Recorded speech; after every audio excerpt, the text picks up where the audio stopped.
Thưa quý vị, hôm nay chúng ta sẽ đến với chủ đề giải pháp hỗ trợ điều trị hiệu quả cho bệnh nhân tiểu đường tuyếp 2. Thưa quý vị, theo báo cáo của nhiều tổ chức uy tín thì bệnh tiểu đường đang là một căn bệnh có xu hướng tăng nhanh và trẻ hóa trên thế giới, trong đó có Việt Nam. Và trong tổng số khoảng gần 500 triệu bệnh nhân bị tiểu đường thì có đến 90% bệnh nhân bị tiểu đường tuyếp 2.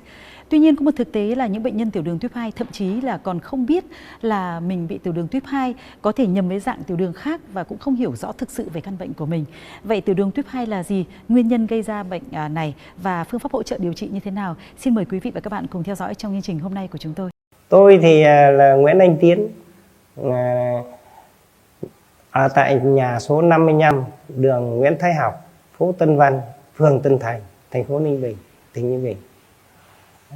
Năm nay tôi 75 tuổi rồi. Tôi phát hiện ra năm 1994.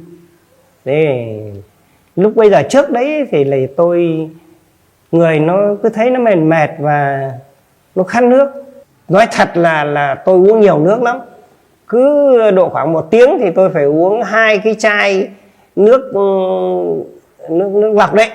Vậy thì bị tiểu đường tính đến nay là cũng gần 30 năm rồi. Vậy thì bác đã gặp những cái biến chứng nào của bệnh tiểu đường rồi hả bác? Biến chứng thì vào thần kinh. Lúc đầu là vào chân. 2 cái chân là nó tê, đi xuống đất nó không biết thế nào là cảm giác nữa. Nó tê đi rồi. Đấy. Thì những cái kẽ móng chân như là nhức không chịu được. Móng chân thì tự nhiên là nó thoái hóa đi. Trước 2 năm 12, 16 ấy là tôi năm nào tôi cũng nằm viện. Đấy, vì nó suy thận, suy gan thì rồi bác sĩ bảo là do biến chứng tiểu đường. Cho nên người ta mới bắt tôi tiêm. Bây giờ thì con thấy là bác sức khỏe rất là tốt, da dẻ thì rất là hồng hào đúng không ạ? Vậy thì có phải là bệnh tiểu đường của mình đã được kiểm soát rất là tốt rồi đúng không bác? Đây nha, nhìn tôi thì biết nhé. Đi ra bên ngoài tôi bảo tôi bị tiểu đường gần 30 năm không ai tin. Từ ngày mà tôi uống cái này bắt đầu nó có tác dụng rồi thì nó thấy người mình nó khỏe ra, da dẻ tôi nó hồng hào lên. Bây giờ sáng ra tôi vẫn đi bộ nhá, tôi đi bộ 1 tiếng. Sau này tôi đi khám ấy là đường của tôi là cứ 5,6 với 5,4, thậm chí có tháng nó xuống 5,2. Thế ông bác sĩ cũng bảo là đường của bác bây giờ là nó xuống dưới 6,7 rồi, cho nên là bây giờ rút bớt thuốc đi. 2 cái chân là nó không tê nữa. Bây giờ tôi biết thế nào là cảm giác rồi. Cái mắt tôi thì bây giờ là nó ổn định, là nhìn nó đỡ lóa hơn. Tính đến nay thì là bác sử dụng cái sản phẩm là được bao nhiêu lâu rồi? Và khi mà bác sử dụng ấy thì bác có nhận thấy là sản phẩm nó có ảnh hưởng gì xấu đến cái sức khỏe của mình không ạ? Tôi dùng thì tôi dùng lâu rồi, không có biểu hiện gì khác thường. Tôi chỉ thấy nó tốt ra cho nên tôi luôn đi mua thôi. Xin chào quý vị, tôi là Đại tá thầy thuốc ưu tú Phạm Hòa Lan, nguyên là chủ nhiệm khoa trang bị Viện Kiểm nghiệm nghiên cứu dược và trang thiết bị y tế quân đội, Cục Quân y Bộ Quốc phòng. Hơn 40 năm công tác trong nghiên cứu dược liệu và điều trị bệnh lý chuyển hóa. Trong tay tôi đây chính là viên uống An Đường Đông Bắc, sản phẩm được kết tinh từ chính bộ đôi thảo dược là dây thìa canh và giả cổ lam. Đây là những thảo dược tự nhiên đã được nghiên cứu về khả năng hỗ trợ ổn định đường huyết và mỡ máu cực kỳ hiệu quả. Sản phẩm này được đáp ứng đủ 3 tiêu chí: an toàn, lành tính và hiệu quả. Vì được chiết xuất từ 100% thảo dược tự nhiên, điều mà ít sản phẩm hỗ trợ chăm sóc sức khỏe nào đáp ứng được trên thị trường. Ngoài ra, sản phẩm viên uống An Đường Đông Bắc còn đạt được chứng nhận ô cốp được đánh giá và công nhận dựa trên nhiều tiêu chí về chất lượng, độ an toàn và mức độ tin dùng trên thị trường. Tại quầy thuốc của chúng tôi, một trong những sản phẩm đang được rất nhiều cô chú quan tâm chính là viên uống hỗ trợ đường huyết An Đường Đông Bắc. Sản phẩm này đạt chứng nhận ô cốp hạng 4 sao. Đây là mức xếp hạng rất cao trong chương trình ô cốp do nhà nước đánh giá và công nhận dựa trên nhiều tiêu chí về chất lượng, độ an toàn và mức độ tin dùng trên thị trường. Nói cách khác, khi sản phẩm viên uống hỗ trợ đường huyết An Đường Đông Bắc được xếp hạng ô cốp 4 sao, có nghĩa là sản phẩm đã được kiểm định rất chặt chẽ từ nguồn nguyên liệu, quy trình sản xuất, thông tin công bố cho đến phản hồi thực tế từ người sử dụng. Bên cạnh đó, An Đường Đông Bắc được sản xuất tại nhà máy đạt chuẩn GMP, tuân thủ quy trình kiểm soát chất lượng nghiêm ngặt, giúp cô chú yên tâm hơn khi sử dụng lâu dài. Viên uống An Đường Đông Bắc này thì những ai đang gặp các vấn đề như là đường huyết này, mỡ máu này và tim mạch thì uống lại cực kỳ yên tâm, vì ngoài việc sản phẩm là thảo dược thuần tự nhiên ra thì sản phẩm này có giấy chứng nhận ô cốp 4 sao này, sản xuất tại nhà máy đạt tiêu chuẩn GMP này. Đây là người ta in hẳn lên trên bao bì như là này luôn nhá. Mà mấy cái chứng nhận đó là của cơ quan nhà nước này, về tính minh bạch, về quy trình sản xuất và chất lượng sản phẩm đấy. Nói chung là giấy chứng nhận tiêu chuẩn rất là cao. Tôi chỉ hiểu đại khái là như thế thôi. Nên cái viên an đường này ấy, rất là uy tín này và chất lượng. Đấy, phải như thế thì mình uống vào người mới là yên tâm. Tôi mới mạnh dạn chia sẻ lại cho cô chú anh chị em nào mà đang trong tình trạng giống như tôi trước đây thì có thể tham khảo. Chứ để sức khỏe đi xuống quá rồi mới lo thì việc tốn tiền mà lại hồi phục rất là lâu. Cái gì tốt, an toàn và có giấy tờ rõ ràng, minh bạch thì mình dùng thôi, có mất gì đâu. Nếu mà ai cũng đang tìm một cái sản phẩm an toàn, hiệu quả, đạt chuẩn quốc gia và được tiến sĩ Phạm Hòa Lan khuyên dùng ấy, thì tôi khuyên thật lòng là hãy dùng thử cái viên an đường Đông Bắc này. Vừa rẻ này, vừa giúp ổn định đường huyết này, ngăn ngừa nguy cơ nhiễm trùng, viêm loét chân tay, suy thận, rồi là mù lòa nữa. Đấy, đợt trước tôi mua về 4 hộp thì được tặng thêm 1 hộp. Mua nhiều thì được giá rẻ mà lại còn được nhận thêm sản phẩm nữa. Nếu mà mọi người mà chưa biết mua ở đâu ấy thì gọi điện vào cái số điện thoại tôi để ở trên màn hình đây này, hoặc là để lại số điện thoại dưới video này để chuyên viên người ta sẽ tư vấn và tặng ưu đãi cho mình. Uống mấy lọ thì đường huyết ổn định vậy bác sĩ? Dạ, phần này thì em xin mời là chuyên gia Lan sẽ trả lời giúp em, bác Lan ạ. Dạ. Hiệu quả ngắn dài ấy, thì nó sẽ phụ thuộc vào cái cơ địa hấp thu của mỗi người. Và có những bệnh nhân ấy của tôi sử dụng 3 tháng có hiệu quả, nhưng có người chỉ cần 2 tháng hơn đã thấy có hiệu quả tốt rồi. Mỗi ngày chỉ cần sử dụng 4 viên thôi. Và 4 cái viên an đường Đông Bắc này thì hỗ trợ đường huyết ổn định này, hỗ trợ giảm cholesterol xấu, giảm nguy cơ mỡ máu cao và huyết áp cao, phòng ngừa đột quỵ cho mọi lứa tuổi. Để đạt được hiệu quả tốt ấy, đạt tối đa sau một liệu trình thì mọi người phải dùng đúng, đủ và liên tục. Ngày nào cũng phải duy trì để cơ thể hấp thu và giữ mức ổn định. Tôi khuyên mọi người nên sử dụng combo từ 5 hộp trở lên để thấy được hiệu quả một cách rõ rệt nhất. Với những khách hàng mà đã sử dụng viên uống này ấy, thì họ đều quay lại và có những cái phản hồi tích cực về sản phẩm. Kể cả lúc đói hay lúc no thì đường huyết của họ vẫn luôn duy trì được ở ngưỡng an toàn. Mọi người sử dụng viên uống an đường Đông Bắc thì đảm bảo không tăng đường huyết một cách đột ngột và hỗ trợ ổn định mỡ máu và hỗ trợ lưu thông máu. Chính vì thế sản phẩm này tôi đánh giá là cực kỳ tốt cho những người tiểu đường, mỡ máu và tim mạch. Dạ vâng ạ, đấy nên là cô chú anh chị em ơi, mọi người mà muốn mua viên uống an đường Đông Bắc này thì hãy để lại giúp em số điện thoại ở bên dưới, hoặc là gọi trực tiếp tới số hotline mà em đang ghi ở trên màn hình để được các chuyên viên hướng dẫn cụ thể cách sử dụng sản phẩm này, cũng như là cách kết hợp với chế độ ăn uống sinh hoạt chuẩn khoa học để chúng ta mang lại một hiệu quả nhanh nhất nhé cô chú nhé. Vâng ạ, em xin nhắc lại này, tư vấn hoàn toàn miễn phí, đặc biệt là 99 cô chú anh chị em liên hệ sớm nhất sẽ được nhận những ưu đãi cực kỳ lớn ạ. Tự nhiên buổi sáng mình đo đường huyết mình thấy nó hạ dần. Trước là 11, 12 chấm, giờ chỉ còn có 6 chấm thôi. Cả người tôi thì hết cảm giác kiến bò. Đêm thì ngủ sâu giấc vì có mấy khi bị tiểu đêm ở đâu. Cảm giác cơ thể mấy hôm nay thì người nó nhẹ nhàng mà thấy nó khoan khoái hơn rất là nhiều. Tôi có hỏi thì được dược sĩ cho biết là trong này nó có cao dây thiệt canh này, cao rau cổ lam này, toàn mấy thứ mà người bị tiểu đường hay dùng để giảm đường huyết đấy. Nó không những làm tụt đường huyết nhanh như thuốc tây mà nó còn giữ được cái đường huyết nó ổn định. Tôi uống thì thấy cơ thể nó dễ chịu, không bị mệt rũ người ra như uống thuốc tây. Tôi không nói quá lên đâu. Ai mà bị bệnh này thì sẽ hiểu. Nếu ai đang bị tiểu đường tuyếp 1, tuyếp 2 lâu năm, chân tay tê bì, thường xuyên đi tiểu về ban đêm, tiểu dắt như tôi trước đây, thì dùng ngay viên an đường Đông Bắc này. Cứ kiên trì uống ngày 4 đến 6 viên, chia đều cho buổi sáng và buổi tối thì sẽ thấy sự thay đổi ngay. Bây giờ mình bỏ ra ít tiền thôi nhưng đổi lại mình có sức khỏe. chứ tiếc gì vài đồng để sau này bệnh nó nặng lên, điều trị nó tốn cả hàng trăm triệu ấy, trở thành ra gánh nặng cho vợ con. Viên uống an đường Đông Bắc là thành phần thì có từ rau cổ lam, rồi dây thìa canh để hỗ trợ ổn định đường huyết và mỡ máu vô cùng hiệu quả mà lại an toàn, lành tính. Đối với tôi ấy, viên uống an đường Đông Bắc là một trong những viên uống hỗ trợ kiểm soát và cân bằng đường huyết một cách hiệu quả, có thể nói là hàng đầu Việt Nam mà lại chỉ với một thời gian ngắn. Ngoài ra đây cũng là cái sản phẩm viên uống đầu tiên với thành phần thuần tự nhiên, 100% từ thảo dược lành tính, nên ai cũng có thể là dùng. Với những ai đang bị tiền tiểu đường tuyết 1 hoặc tiểu đường tuyết 2, đái tháo đường thì có nguy cơ mỡ máu cao hoặc là muốn chủ động bảo vệ sức khỏe từ sớm, tôi khuyên nên sử dụng an đường Đông Bắc ngay từ hôm nay để có một sức khỏe tốt hơn và ngăn ngừa các biến chứng nguy hiểm do bệnh tiểu đường gây ra.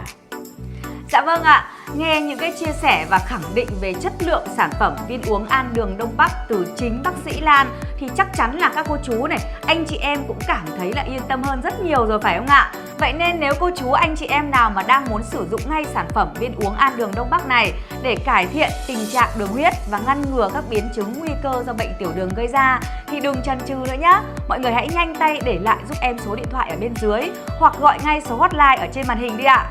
Em xin khẳng định với mọi người nhá là sẽ được tư vấn miễn phí tận tình.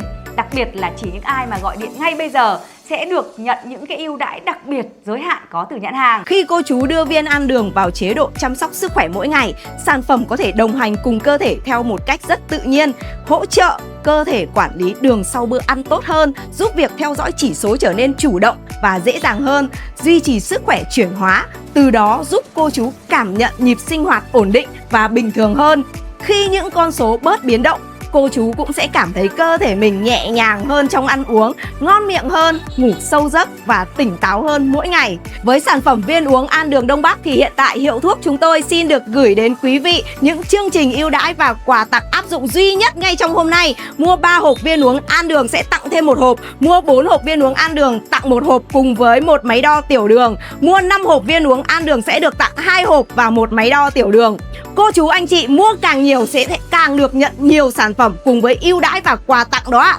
Cô chú anh chị mình hãy nhanh tay gọi vào số điện thoại đang hiển thị trên màn hình hoặc nhắn tin trực tiếp cho chúng tôi để nhận được những món quà chăm sóc ý nghĩa cô chú nhé. Sản phẩm viên uống an đường Đông Bắc đã giúp hàng triệu khách hàng cải thiện sức khỏe, cân bằng ổn định đường huyết, hạn chế tối đa nguy cơ bị mỡ máu cao hay gặp các vấn đề liên quan đến đột quỵ, giúp họ có được một cuộc sống tốt hơn. Đối với viên uống tiểu đường an đường này, để đảm bảo được hiệu quả thì ngày cô chú anh chị uống cho em từ 4 đến 6 viên, chia làm 2 lần, dùng liên tục trong 30 ngày, không nên ngắt quãng để đánh giá được rõ hiệu quả nhất.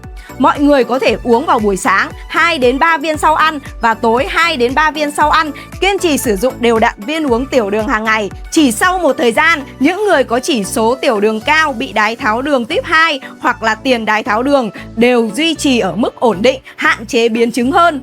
Thưa cô chú, tiểu đường là bệnh mãn tính nhưng chúng ta hoàn toàn có thể sống khỏe với nó nếu kiểm soát đường huyết một cách đúng đắn và chủ động. Nếu cô chú đang băn khoăn không biết chỉ số đường huyết của mình đã ổn chưa biết nên dùng hỗ trợ ra sao cho phù hợp thì cô chú hãy gọi vào số điện thoại hiển thị trên màn hình hoặc nhắn tin cho tôi ngay bây giờ, ngay khi đang xem video này để được tư vấn trực tiếp và cụ thể nhất. Tôi, Dược sĩ Lan Anh tại nhà thuốc Duy Anh rất sẵn lòng đồng hành cùng cô chú trong hành trình giữ đường huyết ổn định và phòng tránh biến chứng.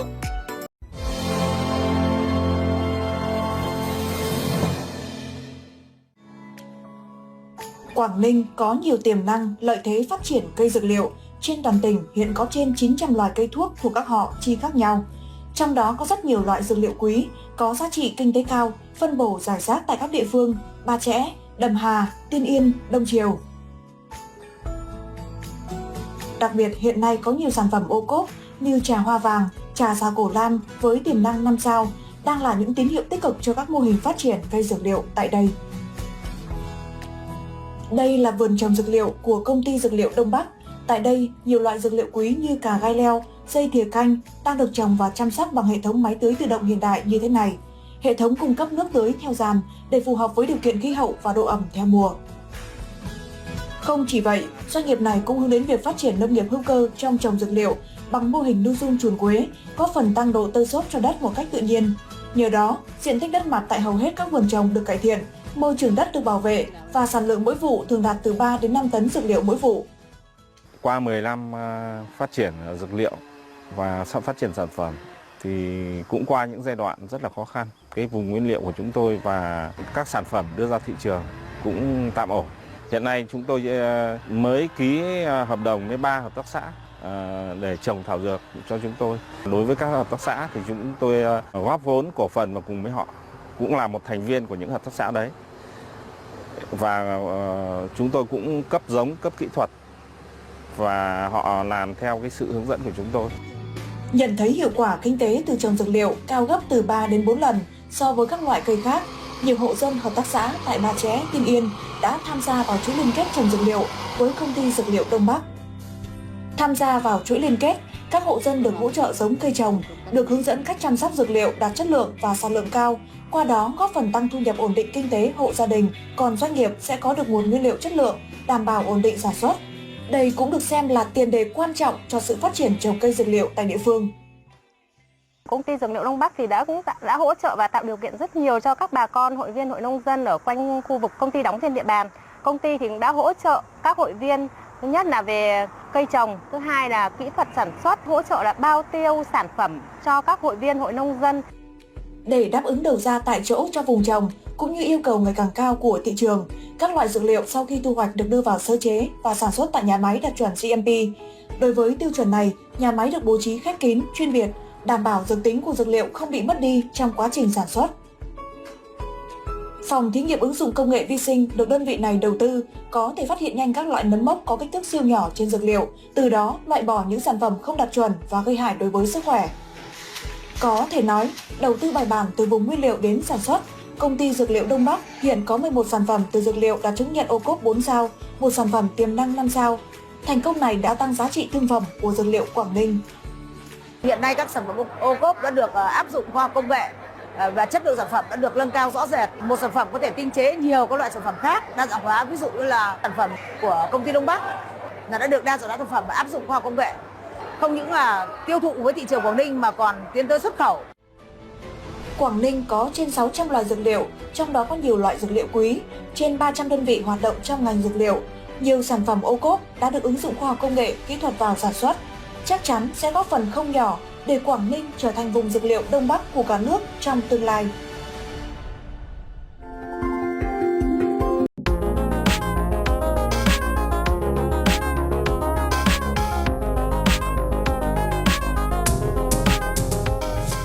Hey everybody, this is Russ Metro Game Core. Today we are going to do a review of the Retroid Pocket G2. And this is essentially a spec bump of the Retroid Pocket 5, which came out last year. Same screen, same shell and everything, it just has a faster CPU. It also has a similar price point of about $200 before shipping. Now we're going to cover the basics in this video. We'll talk about how it looks and feels in the hands, but I mostly want to focus on the performance and what you're going to get. And Retroid has made a name for themselves by offering excellent price to performance, and I think that the RPG2 really pushes the envelope even further. And so at face value, it's very easy to recommend this handheld because it does have the best performance I've ever seen around that $200 price point. But at the same time, Retroid is not making that decision very easy because they've already launched the pre-order campaign of their next handheld, the Retroid Pocket 6, with a more powerful processor, a better screen, and it's only $10 more. As you can imagine, we've got a lot to unpack in this review, so grab your favorite snack and drink. Let's go ahead and get started.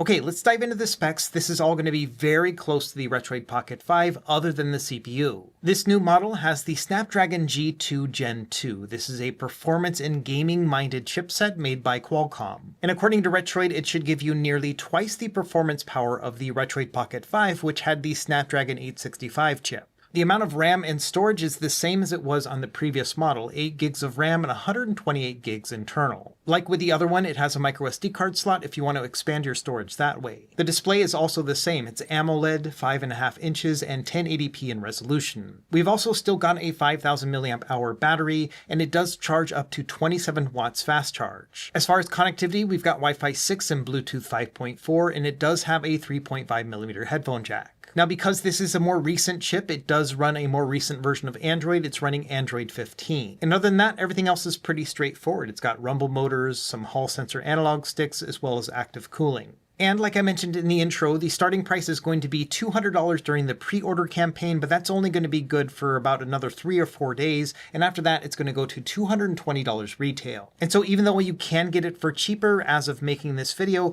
I'm thinking of it as a $220 device. One of the great things about Retroid products is they have different color options. They've got 5 total right now. The middle 3 here, the GameCube, the tan 16-bit, as well as the black ones, those are all available with the Retroid Pocket 5, but we have these new colors, turquoise and yellow, which I think kind of look like they're modeled after the older Nintendo Switch lights, and I think they look awesome. And I've got a couple different models here to take a look at here in the studio. Now, I think the biggest competition for the Retroid Pocket G2 is the next generation Retroid device called the Retroid Pocket 6. This one's going to be running the Snapdragon 8 Gen 2, which is an older but more powerful processor, and it also has a couple additional bells and whistles. This one has a similar 5.5-inch OLED display, but it goes up to 120 Hertz. It also has a 6,000 milliamp hour battery. And after getting customer feedback and running a poll, they have decided to actually offer 2 different control style options with either the analog stick or the D-pad up top. And when you put this all together, it's only $10 more expensive than the Retroid Pocket G2 for quite a few additional options. On top of that, they also offer an upgraded model for $50 more that will come with 12 gigs of RAM and 256 gigs of internal storage. So as of making this video, the only drawbacks that we have with this particular handheld is that we haven't really seen this particular design just yet, so we don't know how it's going to feel ergonomically. And then also it does not launch until around January of next year. And so there's about a 2-month wait at this point. And so comparing Retroid to Retroid, it's a pretty fine line between the two, and I think it really comes down to timing and whether or not you want a device before the holidays or if you're willing to wait until after. So let's take a look at the Retroid Pocket G2. I actually have 2 of them here in the studio. The first is a review unit that was sent over. It's the GameCube color here. I actually haven't opened this one at all, and that's because I also have the turquoise color here. This is the one that I bought myself, but they just rushed my order over, so I got the retail one at the same time that my review unit arrived. And as far as I can tell, this is the same packaging as the Retroid Pocket 5. So inside you will get the device, as well as a quick manual, and then also your USB-C charging cable. And so here's a look at the GameCube model. It's identical to the Retroid Pocket 5, and honestly, I don't really have a use for this because I've got my retail unit already, so I'm just going to give this away. I'll have a link in the video description if you want to try to pick it up. So the turquoise one is the one that I ordered and the one that we'll be reviewing here today, but like with all my videos, you know, they're not going to see this video ahead of time, no money was exchanged in any way, and all opinions are my own. Now, I've had this handheld for a few days, and my first impression was that, yeah, it's basically just a Retroid Pocket 5, and that's not a bad thing. This is such a nice, refined handheld. It's got those D-pad-centric controls to it, which makes it feel nice and classic, but then also it has this all-glass front, which makes it look very sleek as well. And so it's kind of this weird mix between modern and retro. I love the feeling of like the texture and the plastic on the back here.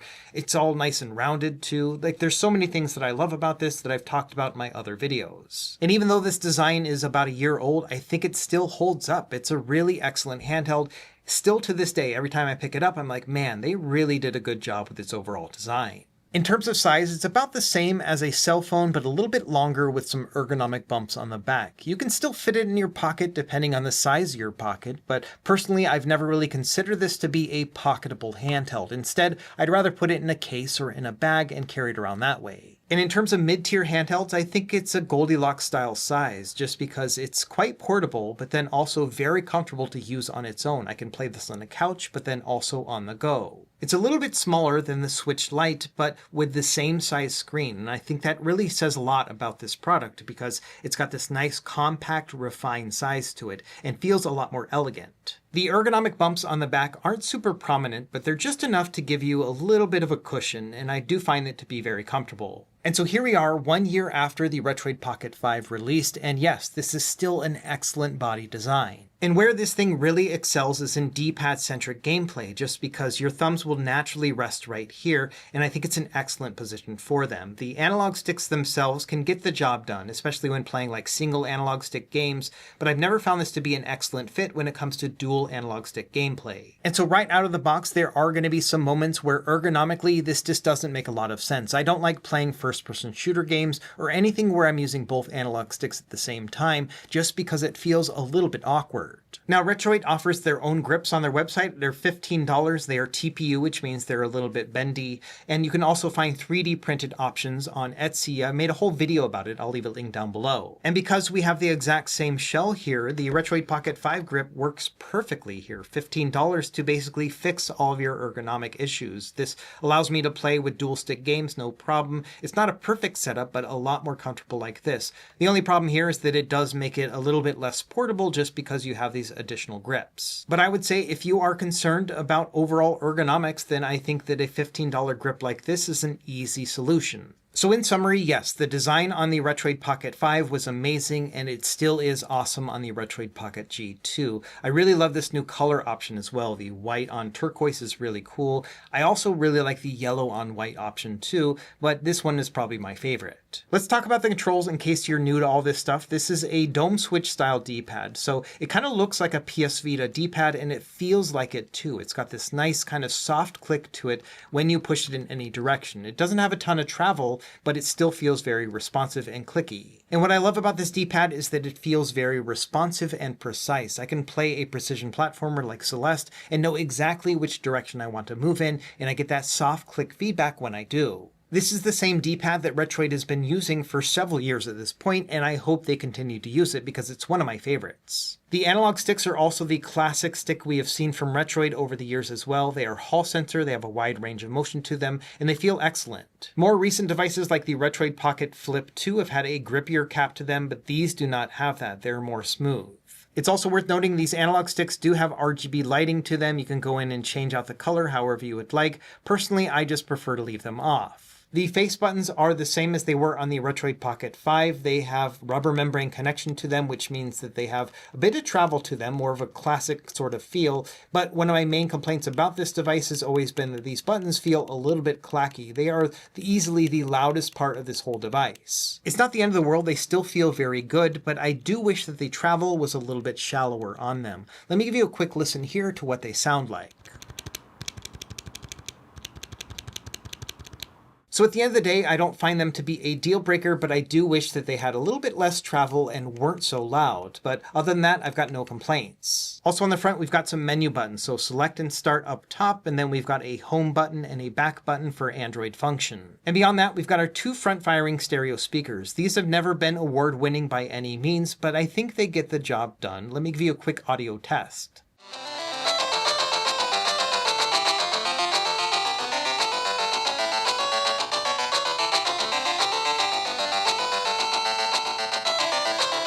So personally, I think they're a little bit muffled sounding, but still above average and definitely enjoyable to me.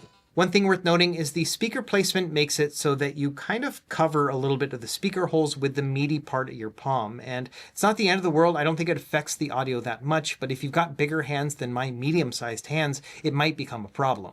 The only other observation I have about this overall control design is that I wish that this right analog stick, and honestly the left one too, were a little bit more inboard. I think it's probably the biggest ergonomic failure of this handheld, because even as I'm just pressing the D-pad and the face buttons, I can feel my thumbs slightly touching the analog sticks, which can be kind of annoying too. Again, I don't think it's a deal breaker, but I think it's something that Retroid could improve upon in future releases. I don't like the fact that I'm pressing on the analog stick as I'm playing. Up top, we've got our volume up and down, then our power button, which you can tap to go to sleep, and then finally our shoulders and triggers. I've always been a big fan of these, especially the feel of them. They've got a nice texture to them that makes them a little bit grippy. These shoulder buttons are micro switches, and they're a little bit clicky. I wish they were dampened a little bit more, but thankfully they are easy to press down on. The triggers also feel pretty good. They are analog input and pretty light to touch, and they also have a fair amount of throw to them as well. And so, yeah, no complaints about the controls up top either. On the back, you can see our fan intake and our exhaust, and then also these two ergonomic bumps that we talked about earlier. And then finally, down below, we've got a flap for our micro SD card compartment, our 3.5mm headphone jack, and then our USB-C port, which is capable of video out 1080p 60 Hz. Okay, let's talk briefly about the display. We have seen this many times times over. It was in the Retroid Pocket 5, the Retroid Pocket Flip 2,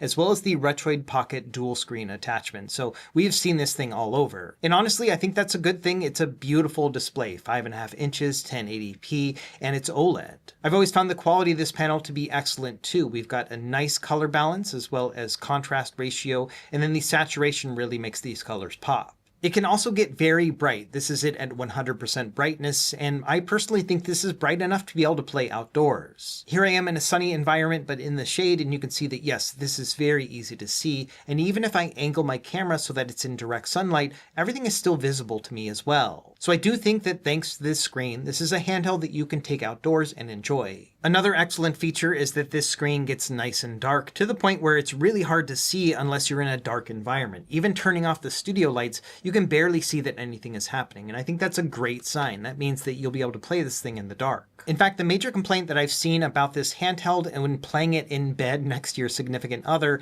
is that these face buttons are a little bit clacky and loud, but from a screen perspective, yeah, it's spot on. Okay, let's take a look at the software. There's not a lot to go on here. It is identical to all the other Retroid devices. So it is an Android-based handheld, which means you just need to install all of your apps and your emulators, then use a front end to put it all together. I've got a whole startup guide about how to set up an Android-based handheld. I will leave it linked down below. And I already set this thing up a couple nights ago with all of my emulators, and then I use a front end called Emulation Station Desktop Edition to wrap it all together. So I can go through here, navigate through my different systems, choose my game, and then launch it. The theme that I'm using is called Canvas, and these are the parameters that I set it up with to make it look like this, and I think it looks great. A really simple interface that allows you to navigate through and then see all of your games at once. If you pause it for a moment, it'll also show a video playing of the game too, and so I really like this setup myself. Beyond that, the other main software things to keep in mind is that you can swipe down here and change out, say for example, your performance mode from standard to performance to high performance, or you can turn on your analog stick lights and then change your fan profiles, stuff like that. Also in the main Android settings, there's a handheld settings function, and here's got a couple things that you can change too. For example, under the Connect TV settings, you have the option to turn off your handheld screen when you plug it into a TV, and then also you've got two different video output modes. By default, it's going to be in TV mode, which is a standard 1920 by 1080 output. And with this setup, you can totally consoleize your handheld. You can plug it in directly into your monitor, and then just control it on the device itself if you want to be playing on a larger screen. And so this is one way that you can consoleize your device to be able to play it in a larger environment.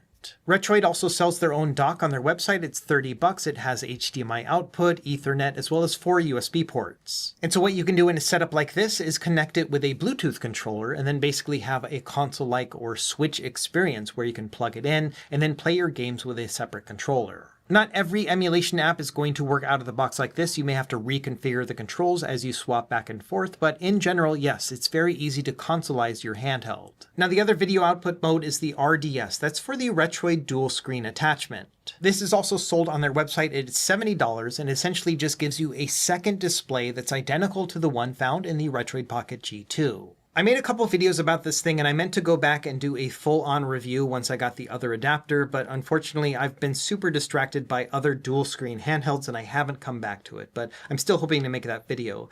In reality, it's just going to be the same experience as it was with the Retroid Pocket 5. So this is just a clamp and you will just clamp it onto your device and then you will plug in the cable. Now, one of the things about this is that the cable that comes with it is super long and I didn't like how much it kind of stood out. And so I found other solutions online that I put together myself, basically 2 small cables and then an adapter in between the two. And so this is what I've been using right here. I'll leave this all linked down below if you want to try it out yourself. But at the end of the day, it is a bit of a janky setup in that it just doesn't feel like a seamless device, but it does give you that second screen option, which is excellent for playing things like DS and 3DS. And it is pretty stunning to have 2 identical OLED panels to have for dual screen gameplay. Playing 3DS games like this is awesome. And this chip can handle 4x resolution upscale of 3DS content, absolutely no problem either. And so yes, this is an excellent way to play 3DS. There are certainly better ways to play this type of content, like the AYN Thor, which already has 2 screens attached to it. But if you've got a single screen device like the Retroid Pocket G2 and you want to pop on a second screen, I do see some merit in this kind of setup. So at the end of the day, I don't think it's going to win any awards, especially when it comes to like design and looks, just because, yeah, it's a little bit janky, but I do love the fact that we have this additional functionality.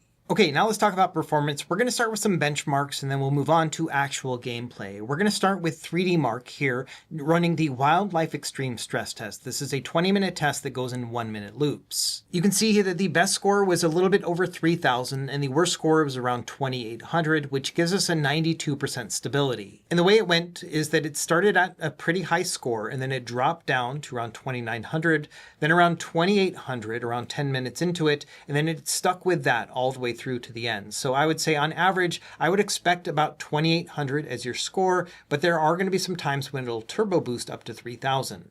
And if we look at the scores between the Retroid Pocket 5 and the Retroid Pocket G2, there is a huge difference here. You can see 1322 was the best score that I could get on the Retroid Pocket 5, and that is easily doubled by the Retroid Pocket G2. This is a GPU intensive test, mostly focused on, whether or not an Android-based game is going to run well, but you can see here that yes, this is a big difference between the two. And when we compare this to the Snapdragon 8 Gen 2 processor found in the Odin 2 as well as the AYN Thor, and then also the upcoming Retroid Pocket 6, you can see that it is much closer to this chipset than it is the Retroid Pocket 5. These are about 3,600 compared to 3,000 compared to 1,300. And there are more powerful processors out there like the G3 Gen 3 found in the Conquer Pocket Fit. This one has a score of 4,599, so this one is quite a bit more powerful than the others too. And we are going to be getting some Snapdragon 8 Elite devices soon, like the Odin 3 and then the Elite version of the Conquer Pocket Fit. That'll give us even better performance. You can see with my phone here,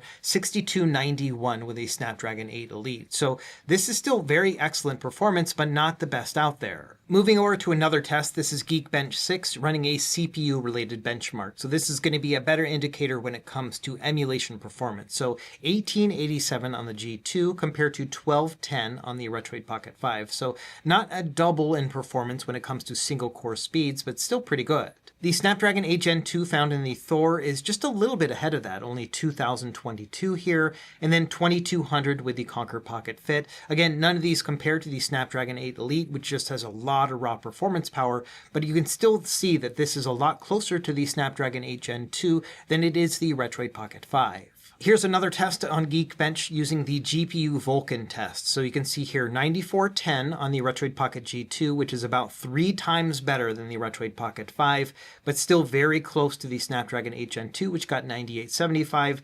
And then the Conquer Pocket Fit somehow just has a huge score, 19,000 and then 25,000 on the Snapdragon 8 Elite. So all this says to me when it comes to benchmarking that this is no slouch when it comes to performance. It's about on par with the Snapdragon 8 Gen 2, just a little bit below it, and definitely blows the Retroid Pocket 5 out of the water. So you might be wondering, what does it mean when it comes to actual emulation gameplay? So let's do some testing there. So here we are with God of War 2 on PlayStation 2. I'm running all of these games at the native 1x resolution right now. They're all running the same version of Nether SX2 Classic, and they're all in high performance mode. So we're going to be able to push this as far as we can. So right off the bat, you can see that all 3 of these games are running at full speed here at a native resolution. So no problem here whatsoever. You'll see like a red line at the top if it dips down, but as it stands right now, it's running just fine. So here we are at a 2x resolution upscale, and you can see that the Retroid Pocket 5 is starting to struggle a little bit. You can see that it's dipping down to about 90% speed in certain parts, but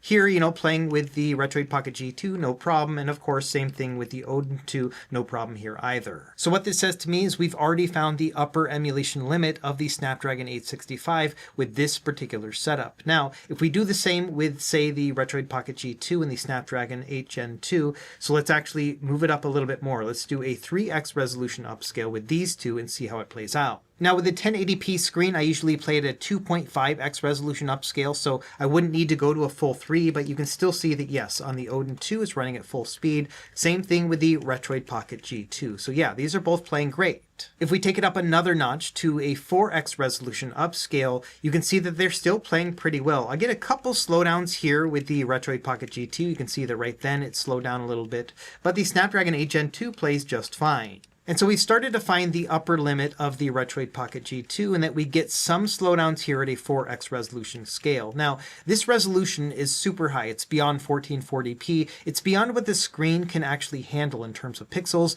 and same with what it can output to a television. So there's no real need to output it to a 4x resolution anyway. 2.5x is going to be just fine. With the Snapdragon 8 Gen 2 found on the Odin 2, I have to go to a 5x resolution to start seeing some slowdown. And so that's the upper limit on this device. So we're looking at 2x to get slowdown here, 4x to get slowdown on the Retroid Pocket G2 we're reviewing today, and then 5x resolution upscale on the Snapdragon 8 Gen 2 and the Odin 2 before we start to see any slowdown. So what this says to me is that the Retroid Pocket G2 is going to help us get over the hump in some emulated games on PlayStation and GameCube. In case there were any that had problems on the Retroid Pocket 5, this should have enough raw performance power to get through that hump.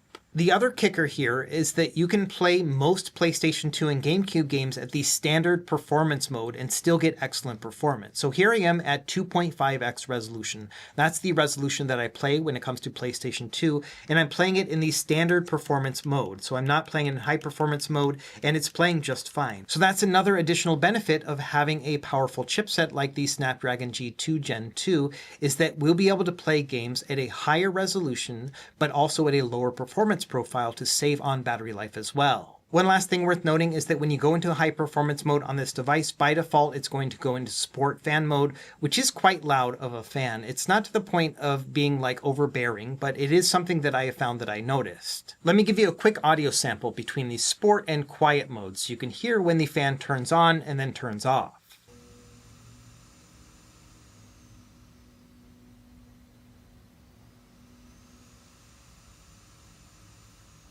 So hopefully you can hear the difference there. It's not a big deal. I would say it gets to the point where you can notice the fan when it's in sport mode, but in everything else, it's so quiet you probably won't even hear it. Now, in preparing for this review, I spent an entire day just testing every single system on this device to see what it was capable of doing and to get a feel for this chipset, and I was really impressed. What we're going to do is really focus on the high-end stuff, like GameCube and beyond.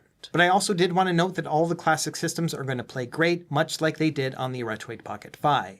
To give you the best idea of how classic games are going to run and the performance overhead that we have, let's try out Sega Saturn with Sega Rally Championship. This is one of the hardest games to emulate on this system, and I'm running it in RetroArch with the Beetle Saturn core, which is the most accurate but also the most demanding. In addition, I also slapped on this CRT Royale Slang shader, which is very demanding as well. Now, I had to put this into high performance mode, but I am able to play this game at full speed. Prior to this, the only systems that would actually be able to play under these parameters were the Snapdragon 8 Gen 2 and beyond handhelds. And so this is pretty crazy from a retro gaming perspective. We're playing one of the hardest systems to emulate with the most demanding of the cores running on RetroArch with a very demanding shader, and it's still running at full speed. So now let's move on to the more demanding systems, starting with GameCube and then moving our way up. And with this system, it's a very plug-and-play experience. I'm able to just set it to OpenGL, which is the more demanding but more accurate video backend, and then a 3x resolution upscale, and just about every single game will play at full speed in the standard performance mode.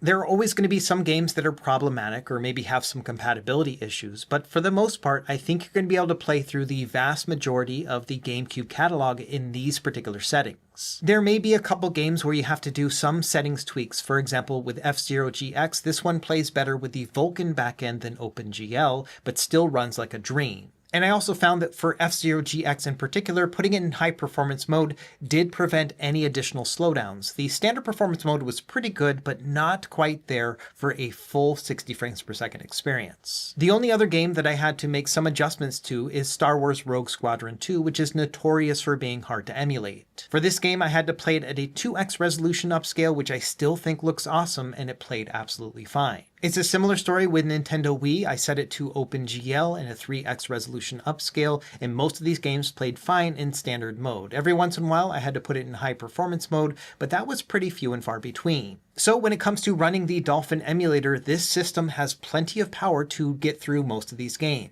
It's also a very similar setup when it comes to Neither SX2. Like I mentioned when we were talking about God of War 2, I can play these games at a 2.5x resolution upscale, which is going to fit the resolution on this display, and I can play this in standard mode, and it's still going to play great. And like with Dolphin, I played most of these games with the OpenGL backend and then switched it over to Vulkan if I was seeing any sort of graphical issues, or if the performance was tanking a little bit. But for the most part, PlayStation 2 was an effortless experience when playing on the the Retroid Pocket G2, and this is exactly where I personally love to be. With the Retroid Pocket 5, most of these games were going to be playable, but you had to go in and make some settings configurations here and there, either swapping out the video backend or maybe dropping down the resolution. But with the Retroid Pocket G2, it's more of a plug-and-play experience, which is what I personally love, because it reminds me of playing an old PS2, where I used to just pop in my disc and play it and not worry about any sort of settings. When you combine that with the OLED display and the upscaled resolution and all the widescreen hacks and interlacing patches that they have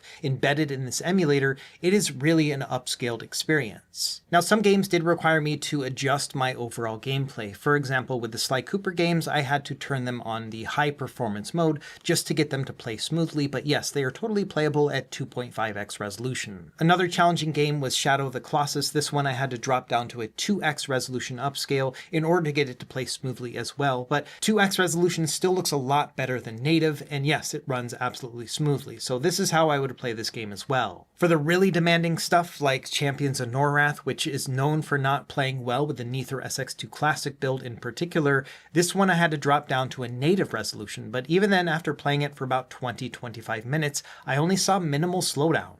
And so the way I see it, this is a win, the fact that we can play this game on an emulator that's not optimized for it in the first place. Next up is Cemu, the Wii U emulator, and this one is still very much in its early development cycle, but playing very well on the Retroid Pocket G2. Let's use Wind Waker HD as our example. This is a game that you can kind of sort of play on the Retroid Pocket 5 if you drop the resolution down to 720p and you're okay with living with a little bit of slowdown here and there. With the Retroid Pocket G2, I can play it at 1080p in standard performance mode, and even as shaders are compiling, it's still playing at a full 30 frames per second. So this is an excellent experience and much better than the Retroid Pocket 5. It really is going to come down to compatibility and whether or not the game is going to run on this emulator and whether or not it's compatible with turnip drivers. If we take a game like Mario Tennis Ultra Smash, you can see that with the stock drivers, it looks absolutely janky, but it appears to be playing at full speed. Now, if we load up the latest turnip drivers, all of the graphical issues go away and it plays just fine, but it's a lot slower, only playing at about 40 frames per second, and so you are going to get some slowdown here. I saw something similar with Breath of the Wild 2. This one runs at about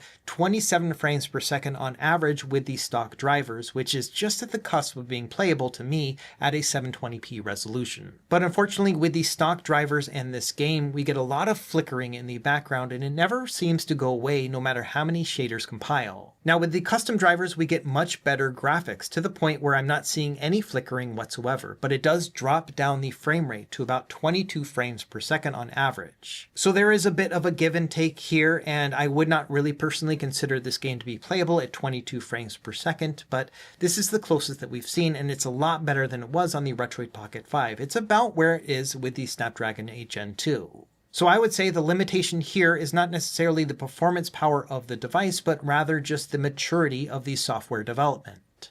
Okay, and then finally for our last emulated system, we're going to just jump right into Nintendo Switch with the Eden emulator here, the most recent release, but then also the most recent turnip drivers. And the Retroid Pocket 5 could play a good amount of lightweight Switch games and some medium weight games too if you didn't mind fiddling around with the settings, and some people would even overclock their Snapdragon 865 to get better performance. And thankfully with this new Retroid Pocket G2, we don't have to do any fiddling with the settings. In fact, I'm able to play many of these games in the same settings that I would use with the Snapdragon 8 Gen 2. So to start, you can play just about every single game in docked mode, which is going to output to a 1080p resolution for most of these games.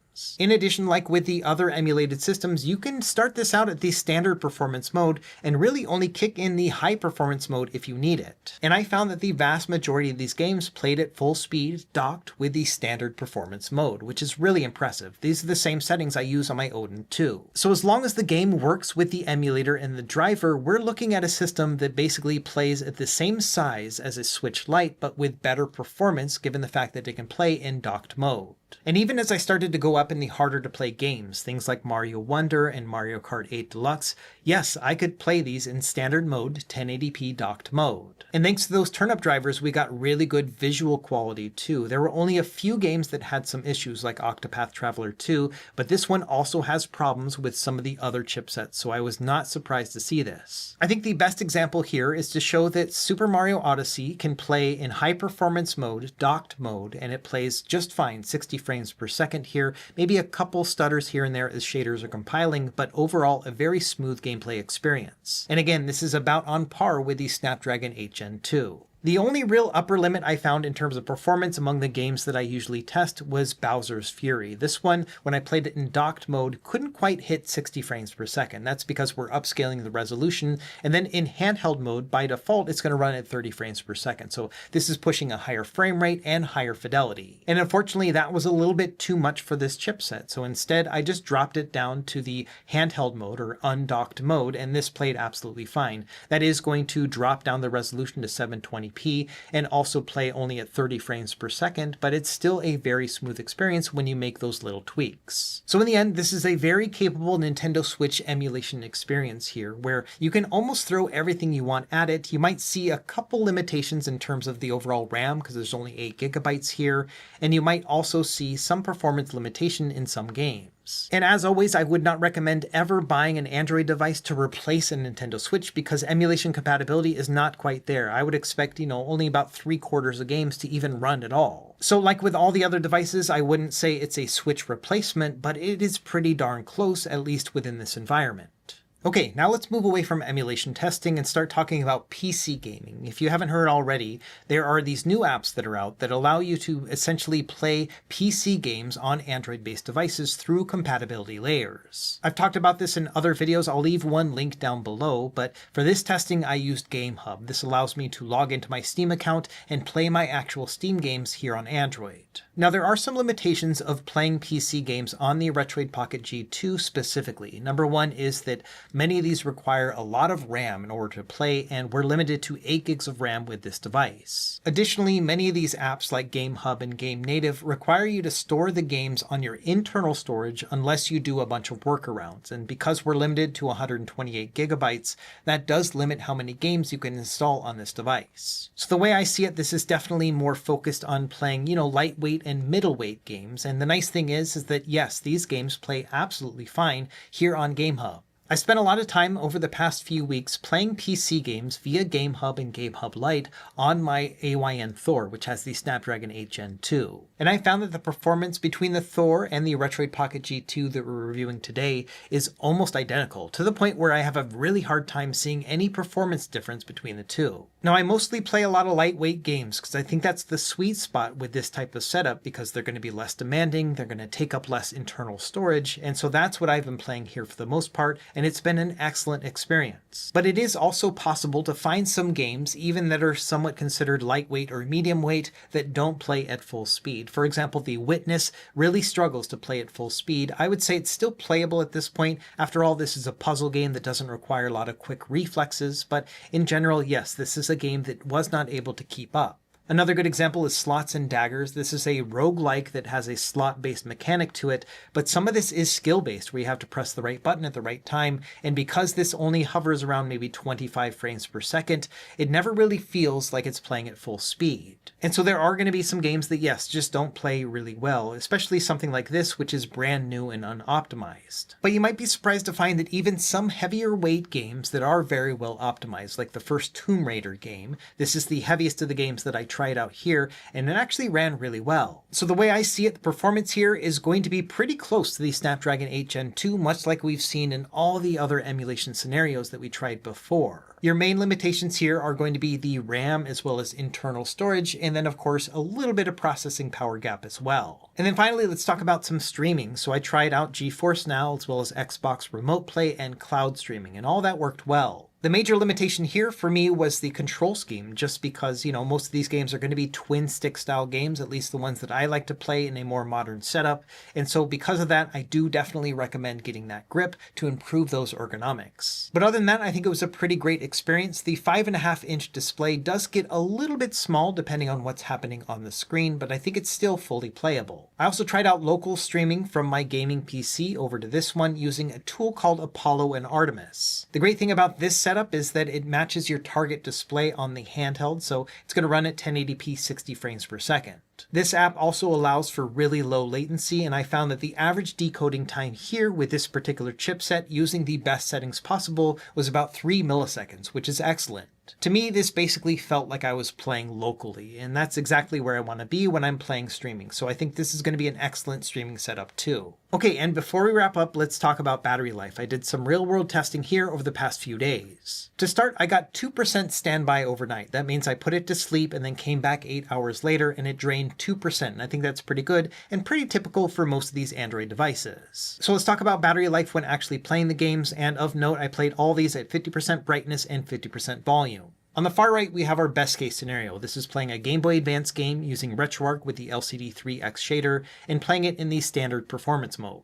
And with a setup like this, I projected about 16 hours and 20 minutes of overall gameplay time, and that's pretty crazy. And this is about what I would expect for all your retro systems, but you may get a little bit less battery life depending on the shader that you use, but yes, I'm thinking somewhere between 12 and 16 hours in most retro gameplay scenarios. So instead, I wanted to focus on the higher end systems and how much gameplay I could get there. So I started with Metroid Prime on GameCube. Here I'm running it with the standard settings that we were doing before, so a 3x resolution, OpenGL, standard performance mode. And with this setup, I got a little bit over 8 hours of gameplay time. Again, with a 5000 mAh battery, that is really efficient. From there, I wanted to try a more demanding Gen 6 game, so I went over to PS2 and played Jak 3. This is a much harder game to emulate, running with NeitherSX2 Classic, 2.5x resolution, Vulkan backend, and the standard mode.